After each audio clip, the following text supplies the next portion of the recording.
Happy Pride Month to you. Happy Pride Month. A month late. Happy Pride Month, everybody. Now, we here at Wholala, a Doctor Who podcast, very proud, on the fact that we are a queer LGBTQ plus platform. We both absolutely adore Doctor Who, and as you know, if you've been listening to the podcast for a while, last year for Pride Month, we went absolutely ham throughout the entire month of June. We had episodes on your favourite queer characters, we looked back on some camp classics, what your thoughts were as queer fans of the show. We really went through it. And you know what we did this month? We did big fat nothing.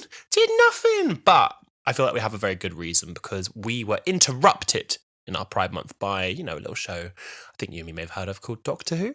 Doctor Who Season 1 of 2024.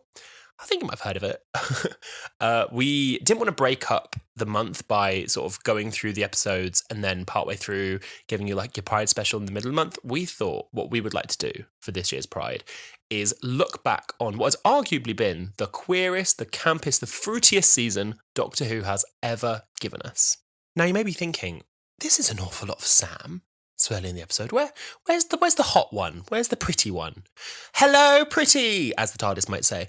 I'm afraid that I have actually lost my co-host Alasdair. He's not with me right now, but I feel like I can still hear him. So anyway, my name's Sam. And hello, it's me, Alasdair. Unfortunately, I'm not there to speak in person to Sam this week because I got ejected into the vortex.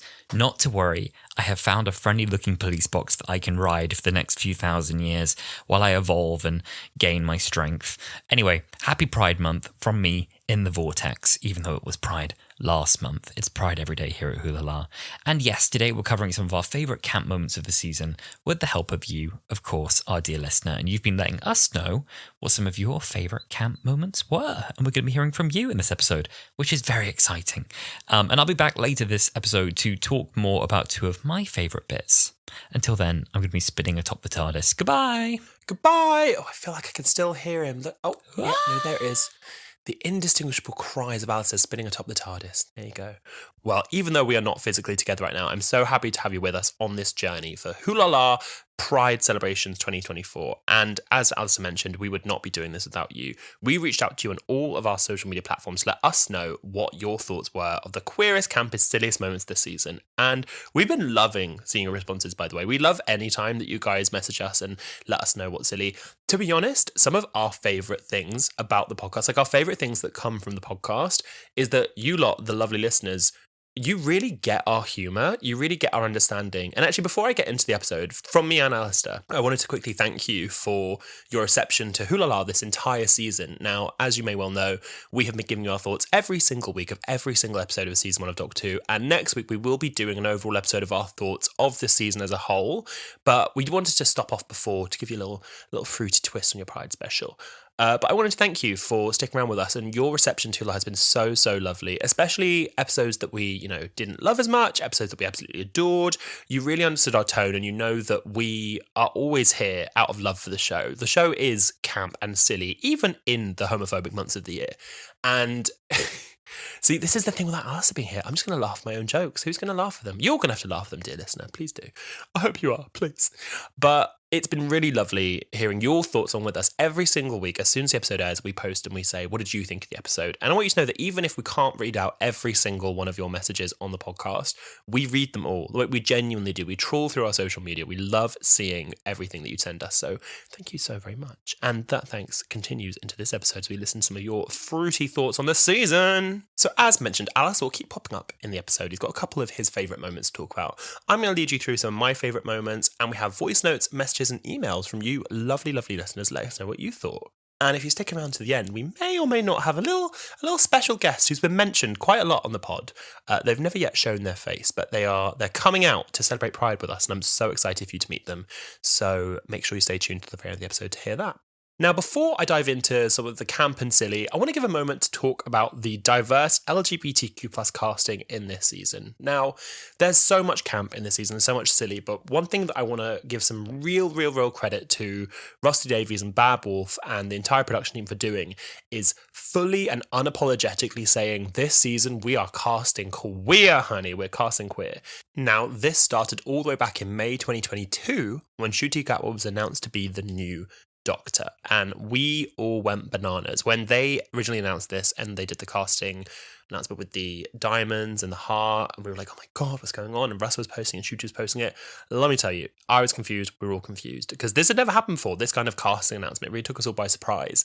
And besides Neil Patrick Harris, who had been cast in the 60th anniversary specials, talking about his casting and interview, calling him, the first gay Doctor, he had never really openly talked about his sexuality before in public. And I think he'd said in an interview later that it's kind of taken him by surprise. Some people were confused about his sexuality because he'd never explicitly spoken about it. He was like, I've been in Pride editions of magazines. Like, I think that's pretty obvious. But in September of 2023, he gave a really inspiring interview in Elle magazine where he was talking about attending LGBTQ plus festivities at Pride with his friends, and he spotted a Rwandan woman in the crowd. He said, I can feel myself getting emotional just thinking about it. We were holding hands, and she said to me, I don't really know why I'm here. I'm just here. He said, honey, you don't need to know. You absolutely do not need to know. You're here and be proud of who you are. I'd never met another queer Rwandan person before.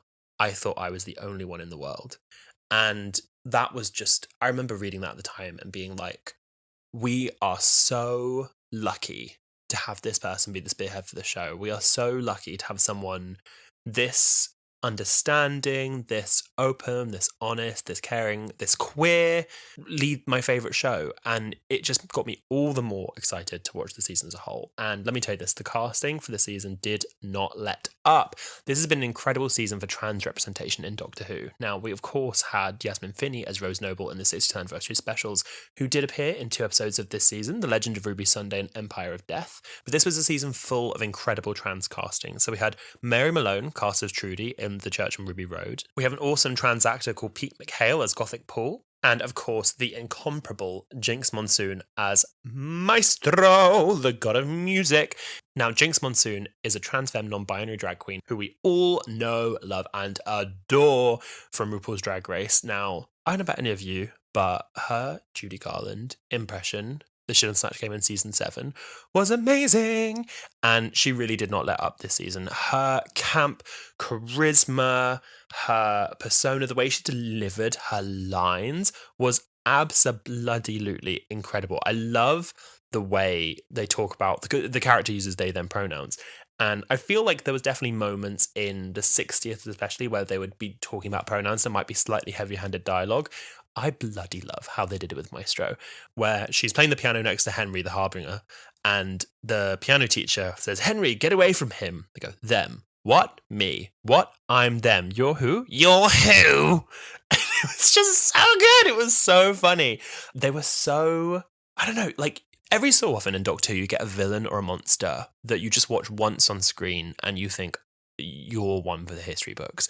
I think it happened with the Weeping Angels, of course, happened with the Daleks and the Cybermen, the Master, and truly, I think Maestro is the standout character from this season. It's incredible acting, it's chilling, it's camp, it's silly, it is so, so, so good. And the music that came from this episode was so good. But listen, you've listened to me talk for a while, I'm going to pass the mic to someone else. Ethan, our good friend of the pod, has sent in a voice note about the music in the season of Doctor Who, specifically talking about Maestro. Hi, Stephen here, friend of the pod. I've absolutely loved this season of the show. It's been so experimental, so much personality sort of bustling through every episode. It's been amazing. I love how music has been a big part of a lot of those stories, particularly with the Devil's Chords for obvious reasons. I love how Maestro just establishes himself right off the bat, killing that composer with the power of music, with just such camp delivery, whilst they're introducing themselves doing that. And then, Maestro then just sort of dramatically turns to the camera, stares into it, and then just starts playing the Doctor Who theme, and that transitions into the actual opening titles, and then that transitions into the jukebox on the TARDIS console, and I just thought that set the tone for the episode perfectly. It was brilliant, and there's so many other musical moments in the episode that I love, particularly the music battle. Not necessarily just the music itself. I just love that highly dramatic shot where Maestro just summons, a violin. It's like shook. It goes, music battle. Like, it's the kind of silliness that's, it's borders the right line between pure silliness and camp. It's the sort of thing that I think, even without the queer angle, I would have loved watching as a kid. I just think it is pure Doctor Who camp and silliness, and it is so much fun. This episode's probably going to come down as one of my many comfort watches. I'm so excited to see it again at some point. So, yeah. Ethan, you're so right for that. Thank you so much for sending that voice note in. We were given such a treat with the music battle. The way they filmed her obviously throwing the violin, but then playing it reverse, and in reverse having to say music battle, then going into it with all the voice notes and the music everywhere was so good. The music in this season as a whole has just been incredible. And when we asked some of your favourite camp and queer moments this season, Gala at Gladiator1 on X said, main one is Ruby playing her own theme on the piano in The Devil's Chord. And you know what? You're so right for that, because I would never have thought of that, like off the top of my head, as something that was like the camp queer moment of the series. But there is something so camp about her playing her own theme on the piano in front of the Doctor, especially in an episode where later the Doctor hears music and it's the score of the episode, and he kind of looks up and goes, I thought that was non-diegetic. It's so silly. Oh my goodness. But yeah, there's so many great musical moments in this series. There's the itsy bitsy teeny weeny yellow polka dot bikini in Dot and Bubble. We've got the Goblin song with the iconic Janice Goblin, played by the even more iconic Christina Rotondo. Now, talk about Camp Classic. At the end of last year, we were so lucky to be able to chat with Christina Rotondo, the voice of the Goblin who sings the Goblin song. And if you haven't listened to that, it's episode 59 of Wholala, the Janice Goblin interview featuring Christina Rotondo. Please go back, give it some love if you've not listened to it. It was such a lovely chat with such an amazing artist, and we were so lucky to get her on the podcast. The other songs from The Devil's Chord, where it's like, I've got a dog, he's called Fred. Something weirdly camp about that. Very like monotonously camp. And we also had Cilla Black, which I think is just camp in itself. But she comes in to sing a song, I guess, about hating thruples and threesomes. She's like, I love you, you love me, we are two, we are not three. That was not the tune for that. But then again, I'm not as talented as Cilla, so what can you do? And of course, we have incredible music in the Bridgerton episode Rogue. But I'm going to hold that back. I'm going to come back to that because maybe we have a couple voices on the pod that will talk about that. But yeah, the music in this season has been camp. Next, we have a lovely little voice note from Ezra, who sent in their thoughts on the season. If you're looking for camp moments in this specific season, I mean, every moment that the Doctor and Ruby were on screen, every second that we got to see shooting, every word that came out of his mouth was camp. It didn't matter what he was saying, I'm gonna be honest. You know, Ezra, you were so right for that, because this season was just camp as a whole. I think we got some really lovely queer, like LGBTQ plus moments, but camp was interwoven throughout this series. It was in every episode. And I think a big part of that is having a queer showrunner. I think that they bring, listen, Doctor Who's always camp, whoever's run the show. And I mean, right back into the 1960s. Like, they're in the junkyard and it's like, you thought you saw a girl running in here. Well, no. Like, it's always been so silly and camp, but this season as a whole has just been amazing. It's completely interwoven throughout the series. Hamish Steele, another friend of the pod, said that his favourite camp moment was this diva, and the diva in question is Enid Meadows, played by Sian Phillips. This diva literally scarring a teenager for life for shits and giggles. And I absolutely adore that. But you know who adores that even more is my lovely co-host Alasdair. Hello, Alasdair again. So, two of my favourite camp moments. I really struggle with this one. Not because I didn't think there were enough, but because I think there was lots of great underrated camp moments in this series. One of them, for me, has to be from 73 Yards. 73 Yards, I think, was a fabulous, spooky mystery.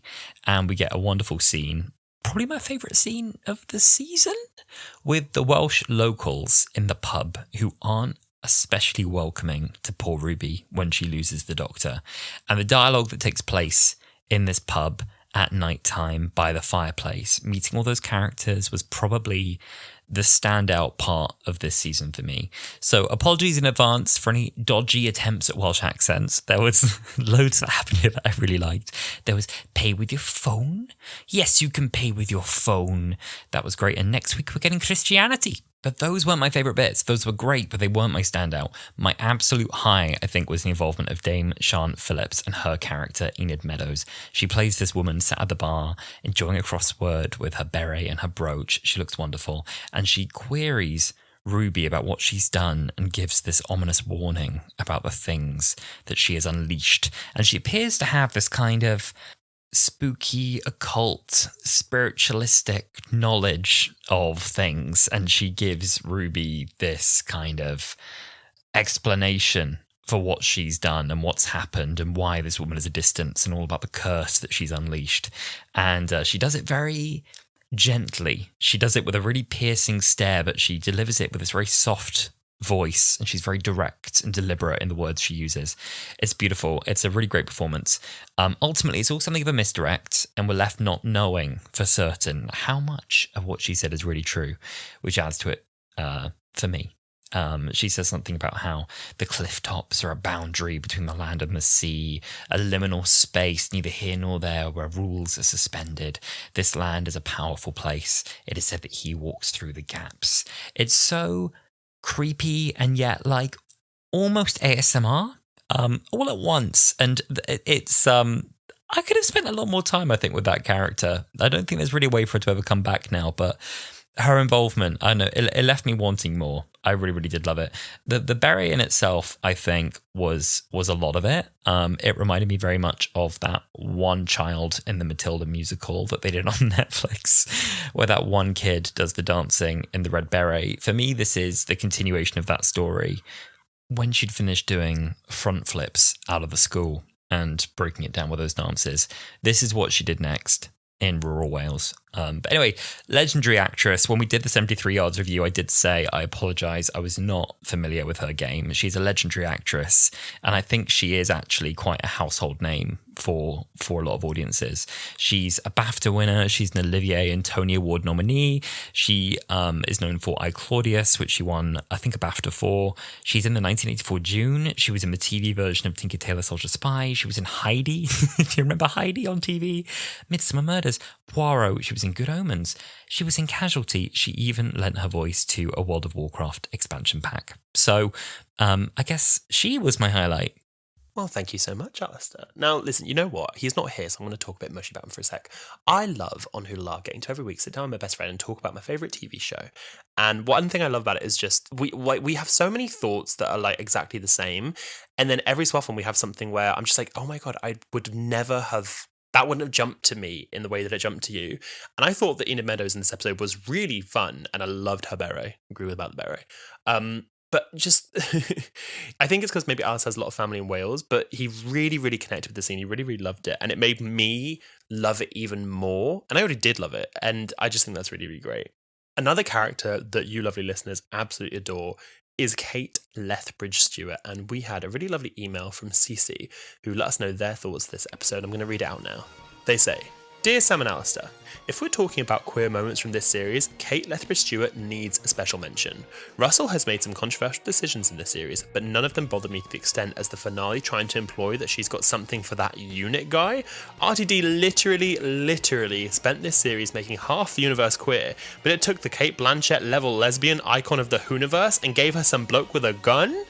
Anyway, apart from that, I love what Russell's been doing, and her character and the costume department have been providing. I'll leave you with a tweet I saw a few months back. Happy Pride! And this tweet is so funny. It's from an account, I can't see the app because it's print screen, but it says Annie Lottie's boyfriend says, no one, blank, lesbian standing. And then it's just a picture of a stick man with their arms crossed and the stick man with their hands on hips. And it's been quoted by Kate SOS Good, and it says literally her, and it's two pictures of Kate from, I believe, series 7 or 8, and she's literally doing the exact poses. Listen, I completely get you. Hey, listen, bi stories matter, and she could be bi, we don't know. I remember in series, I think it was 8, she said that she was a mother of 2. I feel you there. Again, not to say that she can be bi, however, when I saw her hold hands with that guy, I was like, this does not feel right. Like, for me, I still feel like her love is Osgood. I do get why Osgood hasn't come back. She was very much like of the era, of that like Tumblr era of Doctor Who in like 2014. However, this unit guy, I don't know, y'all. I don't know. But anyway, thank you so much for sending that in. I completely agree with you. I think that she is a camp icon. I think she's a queer icon, no matter what Russell tells us. Samuel at Jackie Tyler 616, love your handle by the way, sent in their thoughts, and they just said literally 2 words. I said, "What's your favorite camp queer moments?" They said, "Cherry Sunday." And I have to agree with you because that was one of my notes. I think Cherry Sunday is one of the campiest characters in this series. And not at all in the fact that she like is a camp person, but just the things she says. Like when she's just waiting for her cup of tea and she introduces herself to the doctor and he's like, "Oh, Cherry Sunday, great name." And she goes, "Like a tasty treat." It's so good. And then her in The Legend of Ruby Sunday, where she's like, "I would like a cup of tea," to Mrs. Flood, and Mrs. Flood's like, "Oh, do you, darling? Well, we all want a lot of things that aren't going to happen." What's that supposed to mean? Like, it was so good. And that brings me on to, quite nicely, my next camp character of the season, Mrs. Flood. Now, as you'll know, if you've been catching up with Wholala lately, we've had a lot of moments in this series where we're like, don't like that unanswered question, or I feel like that was left hanging, or that wasn't, satisfying. Mrs. Flood was and remains the biggest mystery of the season. From the first episode we saw her in on the Church of Ruby Road, she turns to the camera, looks us dead in the eye, and goes, "Never seen a TARDIS before." And for anyone who has been following me on social media, I made a vest because it was London Pride this week just gone. Oh, how did you all spend your Pride? I feel like I didn't ask you at the beginning of the episode. Let me know, how did you spend your Pride? I made a vest of Mrs. Flood at the end of the Empire of Death in her amazing fluffy white, like floor-length fur coat with her umbrella and her little suitcase. She looked like Mary Poppins on ice. And it was that picture and just said, "Never seen a gay boy before." That was what I wore to Pride this year. So silly. But yeah, she was amazing. She just gave such great delivery of lines, and I love the mystery around her. She's someone who I don't care. I still want to find out who she is eventually, but I'm fine with that not being resolved at the end of this series. I think we're going to get that next series, and I'm so excited to see more of her because she is a camp icon. I am obsessed with her. Another completely camp character throughout the whole season, Susan Twist. And I'm going to hold back my thoughts a bit too much because we'll talk this more next week when we're giving our thoughts for the season as a whole. But this bitch popping up throughout the season was camp. She was a heckler in the band. She was with Isaac Newton. She was with the Space Babies. She was the Dot and Bubbles parent. She was a painting. She was an ambulance. I loved the woman she played on the cliff in 73 Hours, where she's like, "Oh, I don't know. I could give it a go." And it was just so good. And then her and Bonnie Langford as well in the final season. Also, Mel Bush, camp, with the skull faces. Behind the scenes of the skull faces being made was so fun and so silly. I loved it. But yeah, she was camp. I'm going to talk more about her next week, I think. But yeah, camp. Speaking of Mrs. Flood and Cherry Sunday, I want to give a quick shout out to Carla, who is canonically queer in the Whoniverse. It was quite a subtle line in the Devil's Chord where Ruby talks about an ex-girlfriend of Carla, where when asked why she wants to see the Beatles, Ruby said, "If I could go anywhere in time and space, that's where I go. Because my mum, she had a girlfriend, Claire, and I loved Claire, and she was dead into vinyl. She had all the Beatles albums, and she used to play them every day after school. 10 years old I was. We had the Revolver, the White Album. So yeah, if I could go anywhere, that's where I'd go." And that is just, for me, some of Russell's fantastic writing, where we're really slipping into more about Ruby's life. And the point of this isn't to do with the fact that her mum's queer. We're just learning more about Ruby. We're learning why she wants to go, and what stories happened to her that built her into the woman that she is today. And I just think this is a really lovely bit of lore expansion for Ruby and Ruby's family and Carla. So I was very, very, very glad that they included it.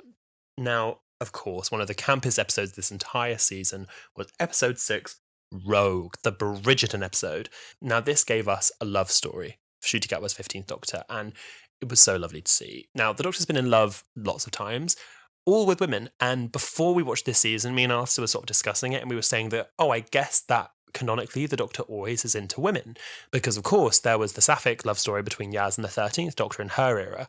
And much as I'm so glad they included this, and I know how much this is connected with fans, I don't think it's particularly arguable that it felt quite rushed and it didn't fully feel committed to. I think one of the big critiques for it was that it took them a while to decide to do it. It felt like they did it because the fans wanted it, which is completely fine. But then they didn't commit to it. There was lots of things left unsaid and, I can't, but if I could, and I really like you and things like that.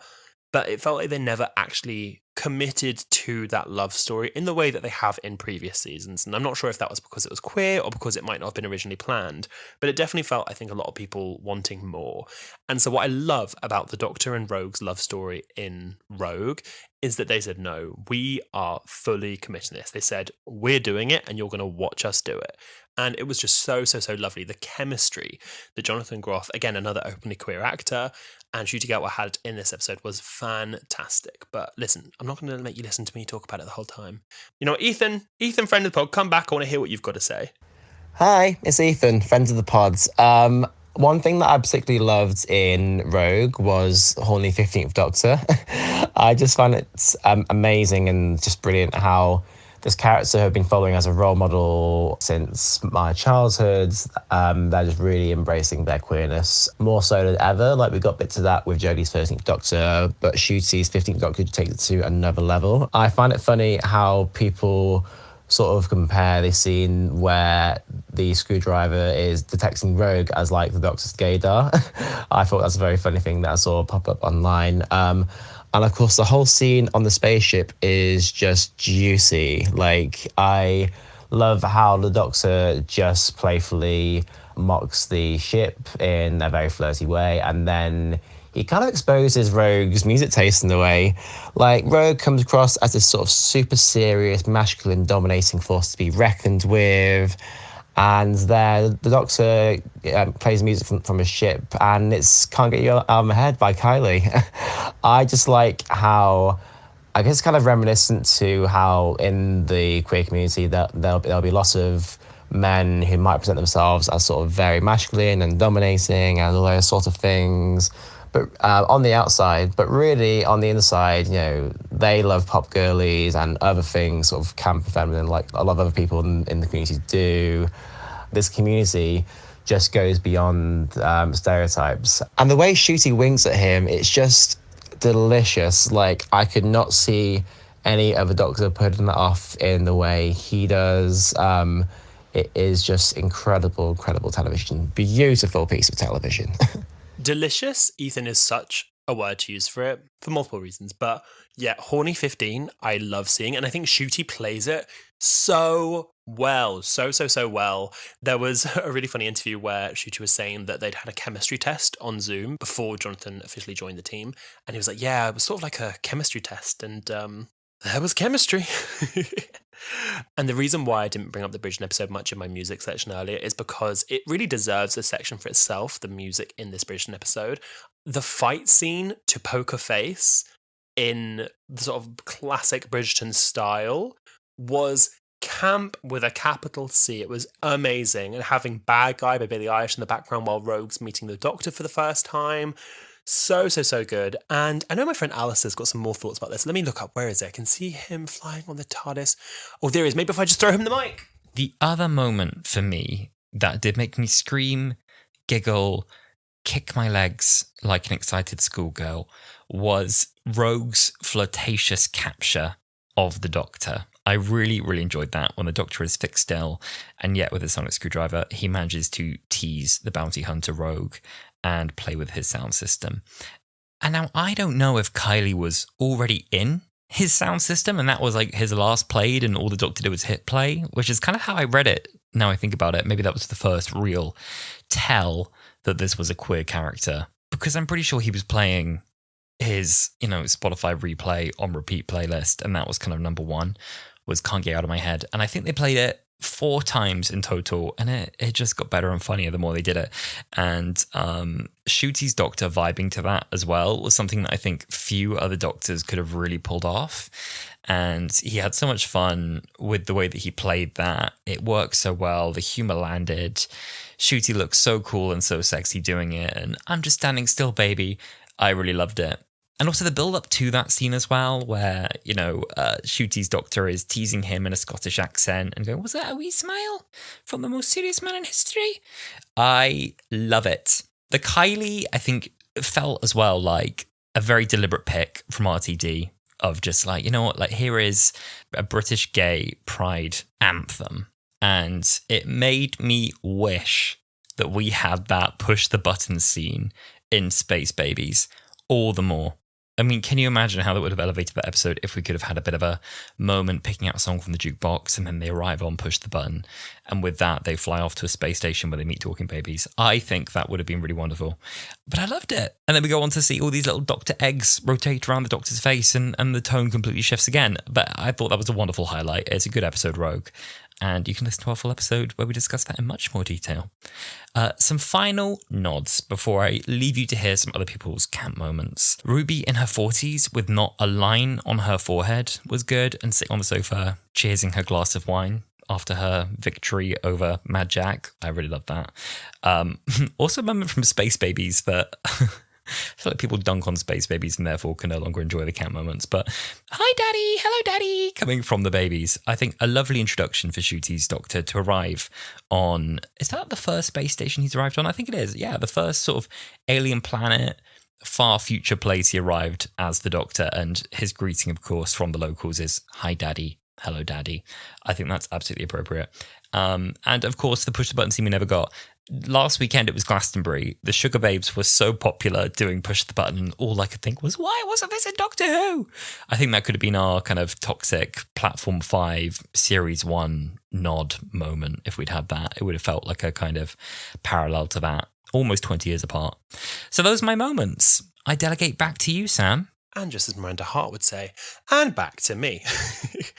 Yeah, Alistair, I completely agree with everything you said there. I think that Kylie scene, I was holding myself back from talking about earlier in the music section because I knew I wanted to share Alistair and Ethan's thoughts and let them talk about it. But, I mean, they've said it all perfectly, but it was so good, so camp, so silly, so sexy. Oh my God, it was amazing. A little thing I wanted to touch on that I just think is so fun about this era is that there's so much unintentionally camp dialogue. I think that the season as a whole has had some like real like moments and some real like oof moments, but there's some dialogue in this season that is just so unintentionally camp. I love the bit with Ruby at the end of Empire of Death where the barista calls her name. They're like, Ruby, and she goes, that's me. And then looks into the eyes of her birth mother and goes, I was named after a road.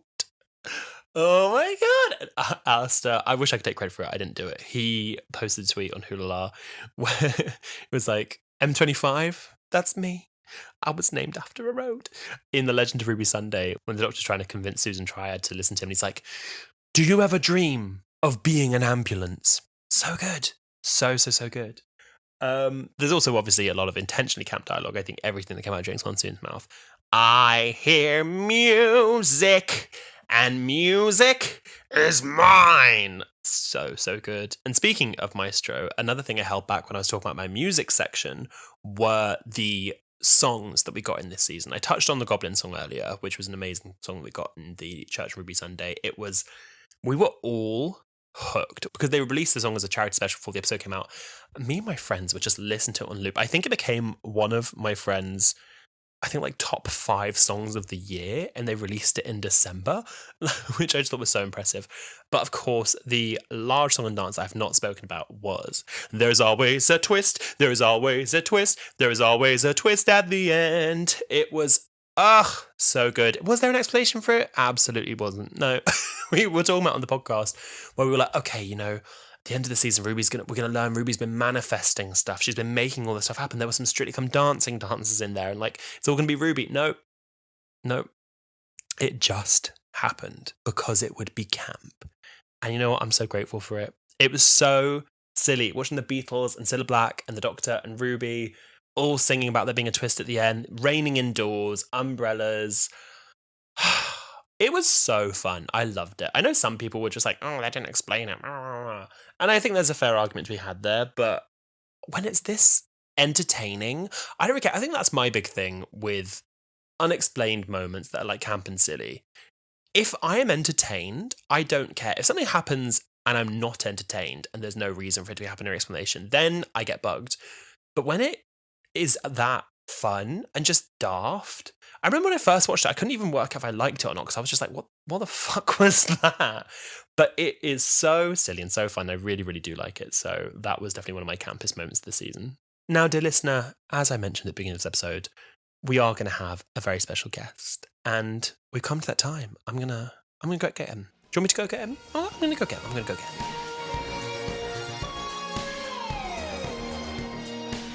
I'm back. I did a little hard cut. I told them I was going to go get you, and you're here. So I am now here with someone who I've dragged along with me. I've spoken about them the whole time we've been doing this podcast. They've never been on.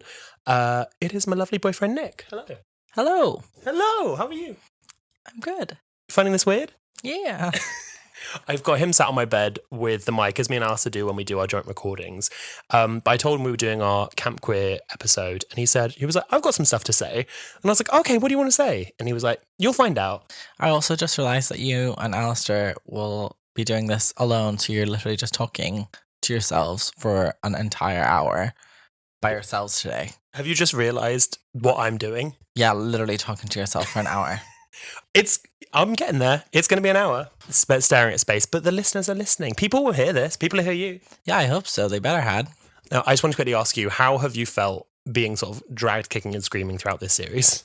I'm more of a fantasy girly, so I'm obsessed with Charmed, and I listen to the Charmed podcast with the Hallowell family, and I love that. So he's rewatching it with his like fictional parents, time travel. You know all about it. We know all about it.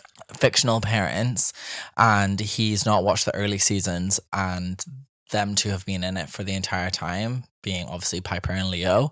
So that's been really interesting. And I can imagine it's quite the same feeling that people have, or even you two have, going back from like whatever episode you're going to watch. Because even the other day I was like, oh, that was such a fun episode. I want to go back and watch it. And I think it's now on Prime and Netflix, so I'm very lucky. I don't have to go and like pay for it. Is this where you're finally turning Wholala into the Charm podcast you wanted it to be? Yes. But yeah, I'm more of a fantasy girly, so I have been liking this season so much more.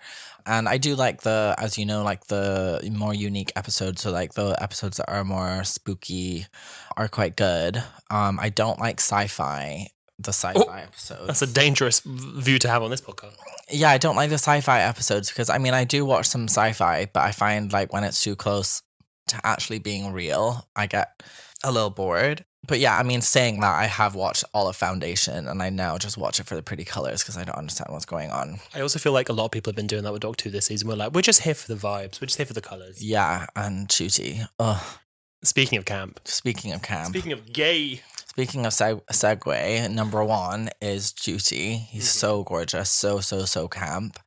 And actually, someone's like critique of like the episode. I think there was like one episode that I was like, "What is happening with everyone?" They're like overreacting. They were like, "Oh yeah, the Doctor and Ruby were like super overreacting." And I was like, "Zip it! He's allowed to be super camp. That's like his character." Literally. But I think my things that I was gonna say that were super camp was obviously Maestro. There's like so many lines in it that I just like screamed with laughter because Jinx is so amazing, and I hope for her career we see her in more things.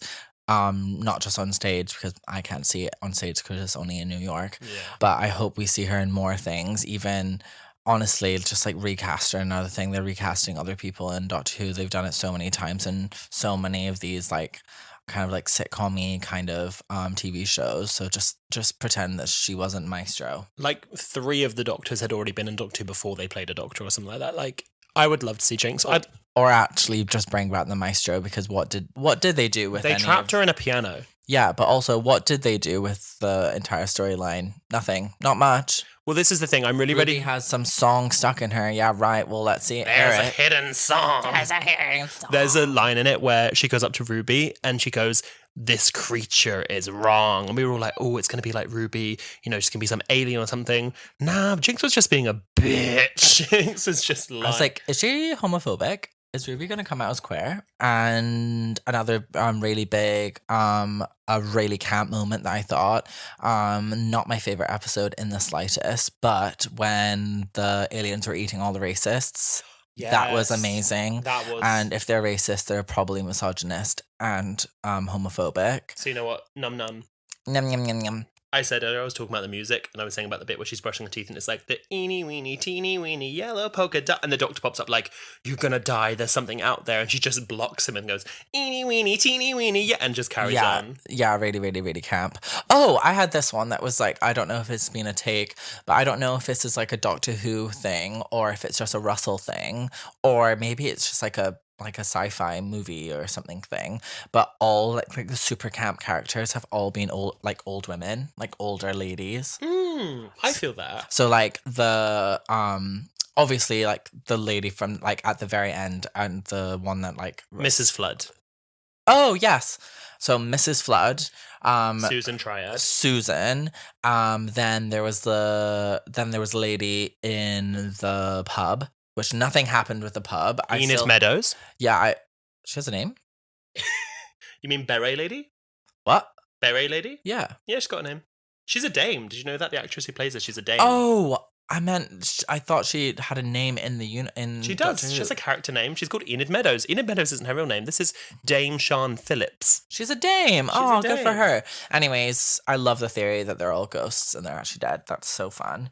And yeah, just like all the little old ladies are just like this super camp moments, and I love that they're giving like women like that comic relief, because it's always like usually a man or something. And I really like that, and I think that's super camp. I think that's a big Russell thing, is to make sure that like he very much is writing through the lens of a gay man, and it's not just including queer and gay characters, but also like Kate Stewart as well. She was introduced like 10 years ago now, but he's made her like a big pinnacle of the series, and she's a returning character that keeps coming back. And I think that he does spotlight older women a lot, and I think there's definitely something queer in that, even if they're not gay. You know what I mean? Yeah, and I also like the campus moments haven't been about the queer characters. So like not like Rose particularly, it wasn't like super camp. Even like obviously the Doctor's entire point is him being, that's like his character. Yeah. But like he hasn't been the super camp moments. All the camp moments have just been because of the show is super camp. Yeah. Which is really good, because also like we could just be falling into a trap of like, let's just make fun of gay people or like of queer people or like queerness.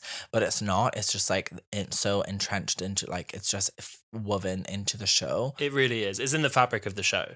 Yeah, so that's what I quite like. And I love that whenever you're watching it, that nothing is serious as well. Like sometimes when things do happen where it's like, I don't know, like historically accurate within the show or something, that it's like, who cares? It's just like, it's just a TV show aimed for children. I found this season specifically was defo younger than the last couple seasons. I was like, oh, this is really young. This is on Disney Plus. This is on Disney Plus. And there's a really cute video, because everyone was reading into, and when I say everyone, I mean like all these like 50, 60-year-old Doctor Who fans who love classical, and they're like, Doctor Who's gone woke. There's a really cute video of these two boys. They must be like 3 and 7 or something, and they're dancing to Always a Twist at the end, the Jinx episode, and it's like, there's always a twist, and he's like spinning his little head and jiggling and dancing, and that's where I'm like, oh, I do love, I critically do a podcast, I sometimes talk critically about Doctor Who, and then I'm like, this show is not always for me, and that's okay. And hopefully, yeah, Doctor Who can just be, the simple story can just be in the middle of the day and someone just turn on the TV like how we used to watch TV, or just like, I don't know, like, I think, does Netflix have there's one streaming platform that I don't know if it used to have a feature, or it does have a feature, I think Netflix does, where it just randomizes, like, on specific... Netflix, it's Netflix. Yeah, on specific big, like, Friends and, like, Always Sunny in Philadelphia and things like that. I think they have, like, a randomized episode. So I think that'll be really good to, like, it kind of, like, proves the point that, yeah, you also do just have to watch it no matter what. You don't really have to be a fan, but if you enjoy it, that's the point.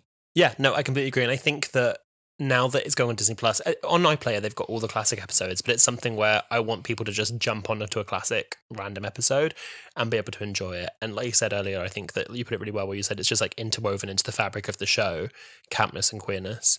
But I guess the real question we're all asking is, when's your Charmed podcast starting? What, a Wholala spin-off? What would it be? Cha-la-la? Cha-la-la? Cha-la-la? No. No. Well, thank you for joining me on the podcast for a little bit. Thanks. Good luck editing it. I've been trying to get Nick, as he slowly walks away, on the podcast. How long have I been trying to get you on the podcast? Redacted amount of time. Redacted.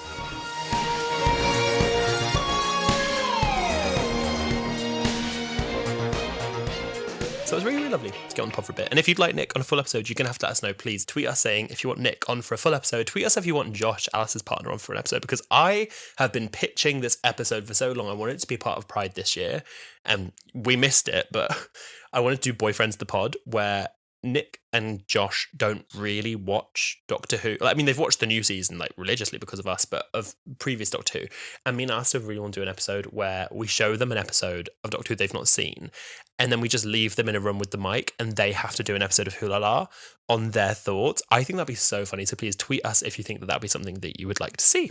But before then, I want to thank you so much for listening to this Pride special of Wholala. We have loved having you with us on this whistle-stop tour through the Whoniverse. And if you enjoyed it, we would love to hear from you. Please, if there were any camp or queer moments that were your favourites that we missed, tweet us at HolalaPod. Post on all of our socials. We've got Instagram, X, TikTok and Threads, all of which are at HolalaPod. I want to hear your thoughts. And you can also listen to all of our old episodes, including our previous Pride specials on our YouTube channel, also at HolalaPod. What a roundup. I think it is safe to say that Doctor Who is as camp as it's ever been. And whatever criticisms you might put at the show, you cannot say it has not had its camp moments. And here at Wholala, that's really what we're all about. And if you'd like to support the pod as well, you can rate us 5 stars wherever you listen to your podcasts.